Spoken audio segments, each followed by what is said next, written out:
রওনা দিয়ে দিয়েছি আমি নতুন বউকে নিয়ে, পরনের মধ্যে বেনারসি শাড়ি পরিয়ে, হাতের মধ্যে কত সুন্দর করে মেহেদি লাগাইয়া বাসার দিকে রওনা করতেছি আমি। ইতিমধ্যে রাস্তায় রোড অ্যাক্সিডেন্টে পুত্র বধূ সহ স্বামী সহ মোট 12 থেকে 13 জন দুনিয়া থেকে যে বিদায় নিয়ে চলে গেল, তারা কি কখনো ভেবেছিল এইটাই আমার জীবনের শেষ দিন? সেই নববধূ যার হাতের মেহেদি এখনো শুকায় নাই, সে কি মনে করেছিল আমার মেহেদিটা না শুকানোর আগে আমাকে মারা যেতে হবে? ভেবেছিল কি? এমন দিন কি আপনার জীবনে আসতে পারে না? এমন সময় কি আপনার জীবনে আসতে পারে না? আপনি কি কেউ নির্ধারিতভাবে বলতে পারবেন আমি মসজিদে এসেছি, জুমার নামাজ পড়ার পরে আমি সহি সালামতে বাড়িতে আমার পৌঁছিতে পারবো? এমন গ্যারান্টি কেউ কি দিতে পারবেন? না না না, আমরা কেউ এমন গ্যারান্টি দিতে পারবো না। নিঃশ্বাসটা আমি নিয়েছি, ছেড়ে দিব, ছেড়ে দিতে পারবো। নিঃশ্বাসটা যেটা আমি ভিতরে টেনে নিয়েছি সেইটা আবার ছেড়ে দিব। এইটা এতটুকু পর্যন্ত আমার কোনো বিশ্বাস নাই। রমজান মাসটা পাইলাম এত তাড়াতাড়ি চলে যাইতেছে গো মালিক। রমজান মাসটা যদি আরো দীর্ঘ হতো তাহলে মালিক কতই না ভালো হতো, আর কতই না ভালো হতো আমাদের জন্য। কেননা এই রমজান মাসের রহমতের বদলতে আপনি আমাদেরকে কবরের আযাব থেকে আপনি আমাদেরকে মাফ করে দিয়েছেন। সুবহানাল্লাহ। একটি মাস প্রত্যেকটি কবরবাসীকে যত বড়ই কবরের আযাব প্রাপ্ত মাইয়াত হয়ে থাকুক না কেন, এই একটি মাস তাদের কবরের আযাব মাফ করে দিয়েছেন আল্লাহ। তারা একটি মাস গত শান্তিতে রয়েছে, কিন্তু রমজান মাস চলে যাইতেছে দেখে তারা চিন্তায় পড়ে গেছে, হায় রে রোজার মাস চলে যাইতেছে, রমজান আমাদের কাছ থেকে বিদায় নিয়ে চলে যাইতেছে। রমজান মাস বিদায় নিয়ে চলে যাওয়ার পর সঙ্গে সঙ্গে আমরা যখন ঈদগাহ ময়দান থেকে বিদায় নিয়ে বাসার দিকে রওনা দিয়ে দিব, এরপর পরে আযাবের ফেরেশতারা কবরবাসীগুলোকে আবার জাহান্নামের শিকল লাগাইয়া জাহান্নামের আযাব দিতে শুরু করে দিবে। কবরবাসীরা এই টেনশনে পেরেশানিতে ভুগতেছে, আর আপনার জন্য যেই বাবা যেই মা এত কিছু করে গেলেন, নিজে হারাম হালাল চিন্তা না করিয়া আপনার সুখের জন্য এত অট্টালিকা বানাই দিয়ে গেল। আপনি ভালোভাবে খাইতে পারবেন এর জন্য কিছু অর্থ সঞ্চয় করে দিয়ে গেল। আপনি সমাজে ভালোভাবে চলাফেরা করতে পারবেন, যার জন্য আপনাকে কিছু জমি জমা বাড়ি আপনার নামে লিখে দিয়ে গেল। রমজান মাসে বিদায় নিয়ে চলে যাইতেছে, আপনি নিজের কেনাকাটার জন্য ব্যস্ত হয়ে গিয়েছেন। কখনো কি একবার চিন্তা করে দেখেছেন আমার বাবা যে আমাকে এত কষ্ট করে আমার জন্য এত কিছু রেখে গেল, আমার মা নিজে না খায়া নিজে না পড়িয়া আমাকে এত বড় করে গেল, আমার সেই মা আজ অন্ধকার কবরে। সেই মার জন্য আমি রমজান বিদায় নিয়ে চলে যাইতেছে, আমার মার জন্য কি উপহার আমি কিছু দেওয়ার জন্য কিছু রেডি করতে পেরেছি? আমার সেই মার জন্য আমি কিছু কি কবরে যে পাঠাবো এর জন্য কিছুকে আমি রেডি করেছি, করতে পেরেছি? এদিকে আমরা চিন্তা কখনোই করি না। রোজা বিদায় নিয়ে চলে যাইতেছে, ট্রেনিং শেষের দিকে, আর এরপরও আপনি ক্লাসরুমে জয়েন করেন নাই, তাহলে আপনার জন্য রমজান মাসে পাওয়া না পাওয়া সমান হয়ে গেল। এই জন্যই রাসূলুল্লাহ সাল্লাল্লাহু আলাইহি সাল্লাম বলেছেন, আমার যে উম্মত রমজান মাস পাইল কিন্তু নিজের গুনাহগুলো মাফ করে নিতে পারল না, সে যেন আমার উম্মত হিসেবে নিজেকে দাবি না করে। আপনি যেরকম রং তামাশা নিয়ে দুনিয়াকে প্রাধান্য দিয়ে আপনি মগ্ন হয়ে রয়েছেন, চোখের মধ্যে কত স্বপ্ন, মনের মধ্যে কত আশা আকাঙ্ক্ষা নিয়ে আমি রয়েছি, অথচ আপনারা অনেকেই জেনেছেন আমি পরনে লাল জামা পরেছি, নতুন জামা পরেছি, পরিবারকে নিয়ে দুনিয়ার দিকে অগ্রসর হয়ে আমি 2-3 দিন ধরে আমার পরিবার সহ আনন্দে মাতোয়ারা হয়ে রয়েছে। এরপরে সুন্দর জামা গায়ে দিয়ে আমি মনের মধ্যে কত আশা নিয়ে, চোখের মধ্যে কত স্বপ্ন নিয়ে রওনা দিয়েছি। বিবাহ আমার হয়েছে। বিবাহ সম্পন্ন হওয়ার পরে আমি নতুন বউকে নিয়ে সঙ্গে করে নিয়ে রওনা দিয়েছি। মনে কত আশা, অন্তরের মধ্যে কত পরিকল্পনা, চোখের মধ্যে কত আশার আলো।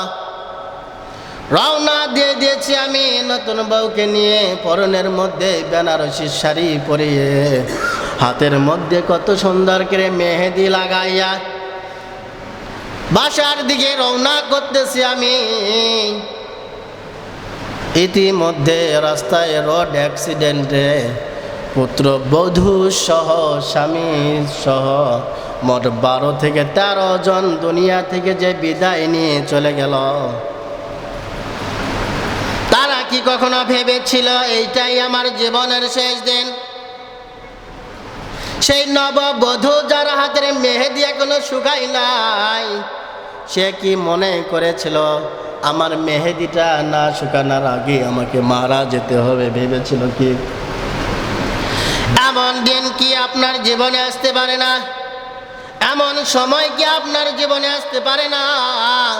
আপনি কি কেউ নির্ধারিতভাবে বলতে পারবেন আমি মসজিদে এসেছি, জুমার নামাজ পড়ার পরে আমি সহি সালামতে বাড়িতে আমার পৌঁছিতে পারবো? এমন গ্যারান্টি কেউ কি দিতে পারবেন?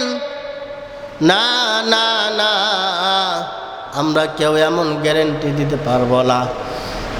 নিঃশ্বাসটা আমি নিয়েছি, ছেড়ে দিতে পারবো। নিঃশ্বাসটা যেটা আমি ভিতরে টেনে নিয়েছি সেইটা আবার ছেড়ে দিব। এইটা এতটুকু পর্যন্ত আমার কোনো বিশ্বাস নাই,